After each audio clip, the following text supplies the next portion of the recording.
n'utilise plus aucun insecticide aujourd'hui, on n'utilise plus aucun herbicide aujourd'hui, on utilise un éventail extrêmement limité de produits fongicides, y compris des produits essentiellement certifiés en agriculture et en viticulture biologique. On utilise uniquement des engrais organiques, etc., etc.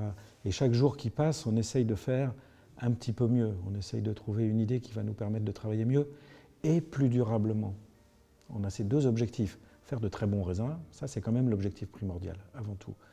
Et la deuxième idée, c'est le faire de manière pérenne pour que dans 10 ans, dans 20 ans, dans 50 ans, dans 500 ans, nos ancêtres aient toujours un terroir à travailler et qui n'ait pas été abîmé.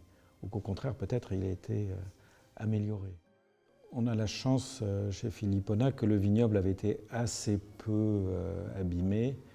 Et par exemple, qu'on n'a jamais épandu les fameux composts urbains, les fameux broyats de poubelles parisiennes. Ça, c'est quelque chose qui n'avait jamais été fait chez nous. Mais on a eu une période, avant que j'arrive, dans laquelle on était en non-culture. Alors, ce n'était pas la non-culture de la permaculture d'aujourd'hui, c'était la non-culture avec des désherbants pour nettoyer le sol à nu. Ça, c'est quelque chose qui demande une réadaptation. Parce que ça veut dire retrouver le réflexe d'enherber le vignoble, retrouver les réflexes pour entretenir cet enherbement, parce qu'on ne peut pas juste laisser pousser n'importe quoi, n'importe comment. S'il y a de l'herbe, il faut l'entretenir, il faut la tondre, il faut la coucher, il faut la sarcler de temps en temps. Donc il a fallu se rééquiper, il a fallu apprendre à travailler, parce que l'herbe réduit la vigueur, l'herbe prend une partie de l'énergie du sol, prend une partie des nutriments du sol. Donc il faut apprendre à le gérer, il faut apprendre à la laisser en la contrôlant.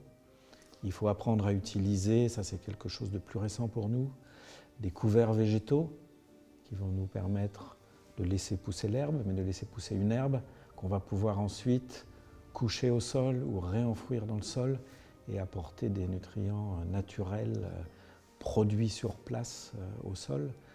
Ça, ce sont des choses qu'il faut réapprendre parce qu'il y a 30 ans, on ne les faisait pas. On a déjà commencé à cultiver dans les règles d'un cahier des charges biologique tout le coteau sud de Mareuil, c'est-à-dire le Clos des Goisses et les quelques vignes qui entourent le Clos des Goisses, à titre un peu plus qu'expérimental, mais à titre d'étude à ce stade.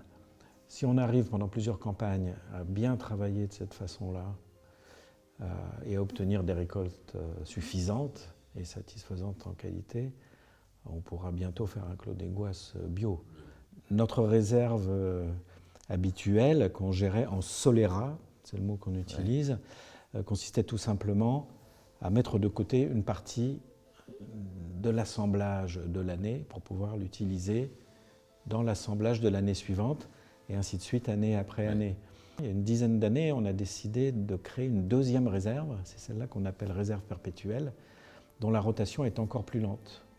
On ne rajoute qu'une portion minoritaire de vin de l'année dans les réserves précédentes, ce qui permet d'augmenter la complexité de ces vins-là et d'apporter cette complexité à nos vins non millésimés, mais sans perdre de fraîcheur, toujours avec cette obsession qu'on a de ne pas perdre de fraîcheur, puisque chaque année, tout est réassemblé avec une portion de vin nouveau.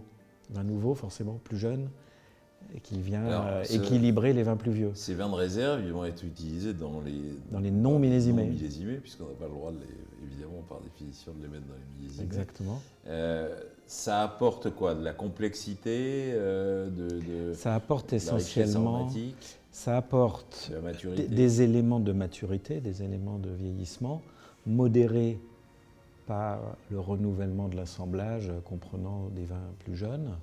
Et ça apporte aussi la patine du bois, puisque nos vins de réserve sont systématiquement élevés sous bois, soit dans les mêmes pièces dans lesquelles on fermente les vins millésimés, soit, et de façon croissante, dans des foudres spécifiquement destinées à cet élevage.